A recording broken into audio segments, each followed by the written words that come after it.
None of this is real. Do you see?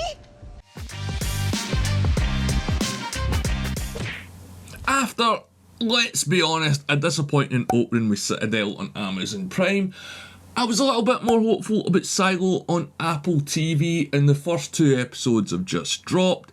So if you haven't seen it, this review will contain spoilers from the TV show only, not the books. But as always, I'm Al, this is the Geek in Review, so let's get to it. So yeah, Apple TV is quietly becoming a pretty solid creator of, well, pretty solid content. I'm not saying that every show is great, and I'm not saying that every movie is great. If you've seen Ghosted, you know what I mean. But over the last few years, they've had some pretty great stuff. Ted Lasso, For All Mankind, Severance, Foundation, just to name a few. So when I seen the trailer for SILO a few months ago, I was really interested in this show. So let's get it out the way. The show is based on a series of books. The first book is called Wool. Now, after I watched the trailer, I started reading and quickly realised I couldn't talk about the book without ruining the show, as there's a lot of reveals that happened very quickly in some points. And basically, to talk about the plot of the book is revealing all the sort of secrets, or at least the main ones that this show is going to set up. So if you have read the books, I would ask that you don't comment about it or post spoilers in the comments.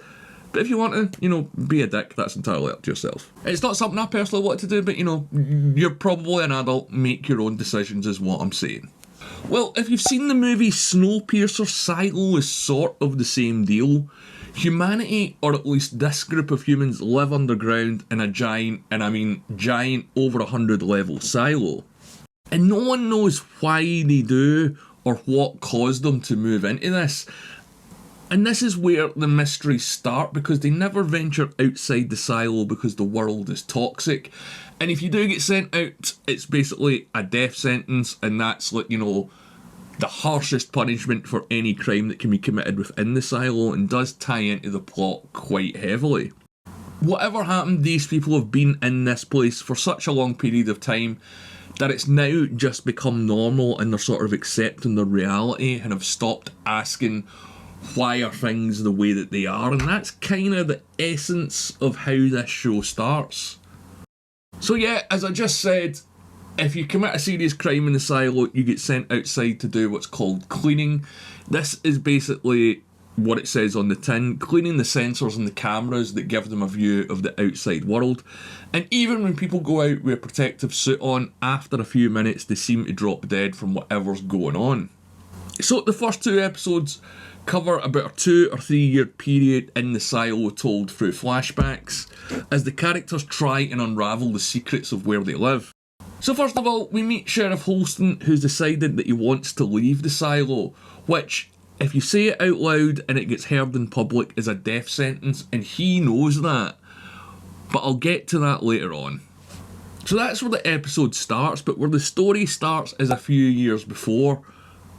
And it flashes back to Sheriff Holston and his wife Allie, who are trying for a baby.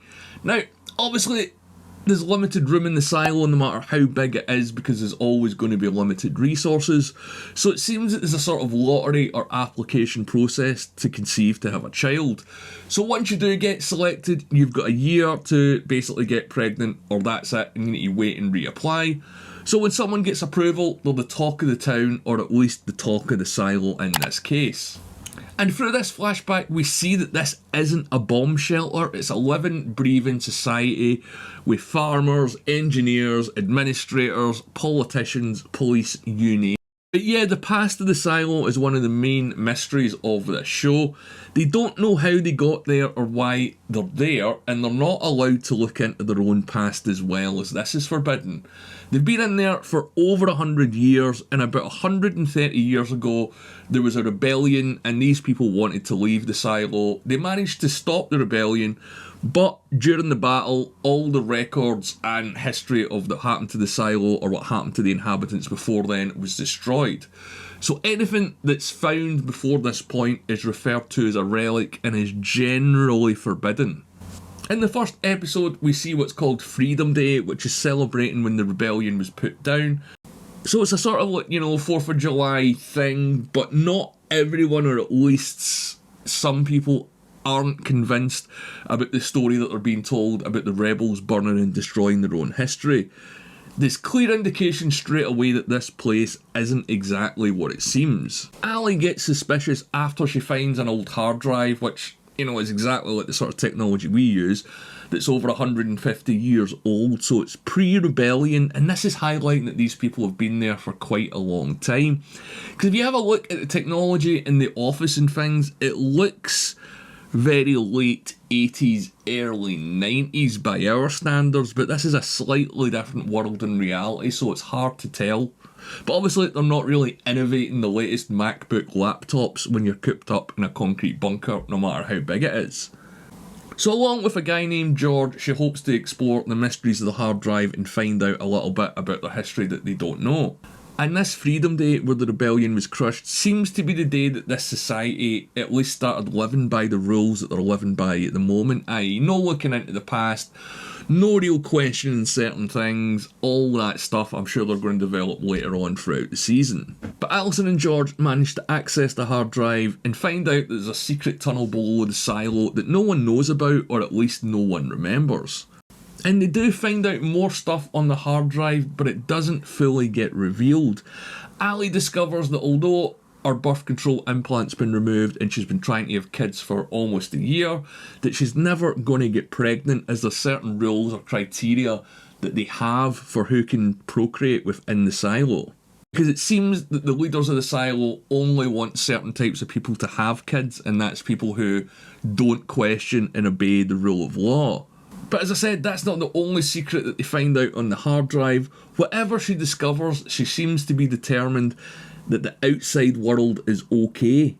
We don't know exactly what she discovers on the hard drive, but whatever it is, it seems to convince her that the outside world is normal by at least our standards, and all this is a cover-up to keep them in the silo. She tries to prove this to her husband Holston by showing that her birth control implant wasn't removed, it's actually still inside her. But the fact that, you know, she's bleeding heavily and is screaming that she wants to go outside and that everything's fine is a bit of a cause of concern, because, as I mentioned at the start of the video, if you say that you want to go outside and you get heard, that's where you end up. Doesn't matter if you mean it or not. Doesn't matter if it's a joke, if it gets overheard and it gets reported, you're on your way to a death sentence, basically. I'm sorry, honey. It's okay. It's okay. I want to go out! But before this happens, Alison tries to tell Holston that their entire existence and life in the silo is a lie, but obviously no one believes her because that's all they know. The screens that they use to view the outside world aren't showing what's actually there, at least that's what Alison thinks. I think people clean because they hope somehow that they can show people the truth that. And she does make a great point when she refers back to someone who was executed using the cleaning process, that they refused to clean the screens, that they were just ready to go outside and die, but the second that they went outside they started trying to clean them emphatically. So what was it that this person was trying to show the inhabitants that they couldn't see? So that's why Alison wants to go outside and expose everything herself. And that's exactly what happens. She does go outside, and like all the others, she collapses after a few minutes. And this all happens with pretty much, as far as we know, the entire population of the silo watching. At this point in the story, there's a little bit of a time jump with Holston, still the sheriff, investigating a murder/suicide. But the twist is, the victim is George, who helped Ali access the hard drive, and we know how that turned out. And his deputy Barnes start investigating the crime. And this is about 2 years before the story kicks off with Holston wanting to leave. So he meets an engineer called Juliet, and that's where the first episode ends, and this really sets up the story going forward about what's going to be happening in the silo. So episode 2 picks up pretty much in the present where the first one left off. Holston's still determined to go outside and has basically signed his own death warrant. While Juliet, who we met in the flashback at the end of the first episode, is watching as all this goes on along with the rest of the society in the silo. But there is a question people are asking: why would someone in a position of power like the sheriff want to leave in the first place? Sure, his wife died a few years ago and there has been a lot of trauma and stuff going on there, but what has suddenly prompted this big change in him? And the second episode doesn't muck about, it lets you know at least a little bit what's happening outside the world of theSilo. Because when Holston goes outside, you see that it's lush and green and normal, and it's not what they're viewing, which kind of looks like the surface of Mars. So they're definitely manipulating the images that the people see within theSilo. And that's why everyone that goes out, no matter if they're suicidal or they've just been sentenced to death, tries to clean the screens so they can let people know what they're seeing isn't real. But despite the fact that we, the audience, have found out something new, the people in theSilo don't, as Holston dies, just like everyone else has who's been out to clean the screens before him, including his wife. So Holston's deputy Barnes is ready to retire, he doesn't want to take over the role, and the current mayor of theSilo is worried that the whole Holston thing will affect people and it'll make them start to question what they've done and the rules that they live by that are in place to, you know, keep them in place. The second episode really focuses more on Juliet because she thinks George's suicide was murder, because he wanted to tell her something before he died, and he knows fully, at least at this point, most of what's on the hard drive, so there's some mysteries that he knows that have yet to be unravelled. And we get more flashbacks to the investigation of when Holston met Juliet investigating George's death, and straight away everyone's convinced it was suicide apart from her because he left a clue behind. So Juliet reveals a little bit of the stuff that they found on the hard drive and takes Holston to the tunnel that George discovered with Alison, which is covered in some sort of graffiti once they get into it. I mean, it might be clues, it might be hints, but it's more about what's at the bottom of the tunnel that's interesting. They find one of the giant machines that was used to help to build theSilo that's at the base of the structure, and no one knows about it, or it's been covered up, or at the very least forgotten about, because once you've built this thing, you're not going to be able to get it out of the huge hole in the ground, so it makes sense that you would just leave it there and then build the structure on top of it. The reason that this is all important is secret tunnel where the machine is where George discovered the Pez dispenser, along with some other artefacts or relics. A camcorder, a few other things, so it seems that George was trailing. So it seems that George, at the very least, was investigating these artefacts or might have been trading them as well. They've not really mentioned it specifically, but it seems that there's a black market for this stuff. And you know, we're going to find out what's on that camcorder at one point, let's be honest. Remember, this is about a year after Ali's death, so George was on his own. We don't know at this point if he told anyone else what he was up to. It doesn't seem so. In this period as well, George has been gathering supplies to help explore the tunnel further. He thinks that there's something even below the digging machine that made theSilo. But again, remember, this is a sort of mid-flashback, this isn't the present. So in the present, after Holston's death, the mayor and Barnes try and decide who should be the new sheriff, and we find out that Holston recommended Juliet before he went outside, and they sort of put him asking to go outside and recommending Juliet to be the new sheriff down to sort of mental health issues and that he doesn't know that he was saying. But yeah, George is convinced there's more to the secrets than, you know, what we've got so far, and that's pretty much where this show ends. So meanwhile, in the present, it turns out that Holston selected Juliet to be his replacement before he decided to ask to leave. But the fact that he did decide to ask to leave and has suddenly decided to make an engineer or recommend an engineer to be the new sheriff makes the mayor and Barnes think that his mental health wasn't exactly in the best state at the time of his death. So the episode ends with Juliet, from a few years ago, taking some rope from George to explore the tunnel more as he believes there's something further down there. And that's pretty much where this show ends. As I said, I can't discuss it too much, and I certainly can't do theories because I'm pretty sure I know where it's going from the bit of the book that I've read. But this was a great opener for a show, if you ask me. My last review was on a show called Citadel on Amazon that I was looking forward to and was an absolutely high budget, low concept mess, and so far this one seems to be completely different. It's building a world, it's building characters, and it's giving mystery. It's not all dumping us on there at once. The cast is fantastic, the mystery so far is interesting, and I really want to see what they're going to do with this. Sure, the time jumps might be a little bit jarring for some people and might require you to rewind it or give it a second viewing, but it's the mystery that's going to unfold in these various timelines because we don't know who knows what and we haven't met all of the characters yet. So we know there's a mystery, but it might not be as plain and simple as the conspiracy that you think. And when it comes to the flashbacks, yeah, we're only sort of seeing it from Juliet and Holston and a few others' point of view, but I suspect this will be used to tell other character stories as they pop up throughout the season.